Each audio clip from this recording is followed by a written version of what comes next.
Binantaan ni Senator Ted Cruz si US President Donald Trump na maaaring matalo ang mga Republican sa papalapit na November midterm elections kung magpapatuloy ang pagtaas ng presyo ng mga bilihin. Ayon sa senador, minura siya ng Pangulo matapos niyang sabihin ito sa harap ng ilang Republican senators.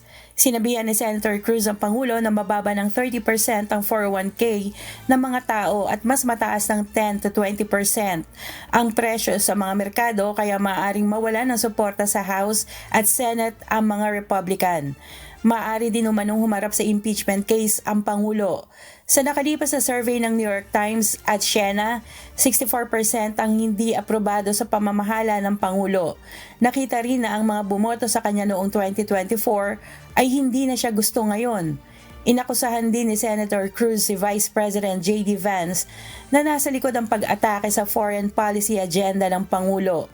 Kasama umano nito si Tucker Carlson sa pagpapatalsik kay dating National Security Advisor Mike Waltz dahil sa pagsuporta nito sa pagbomba sa Iran. Kath Carriedo, humahataw sa Balita Ngayon.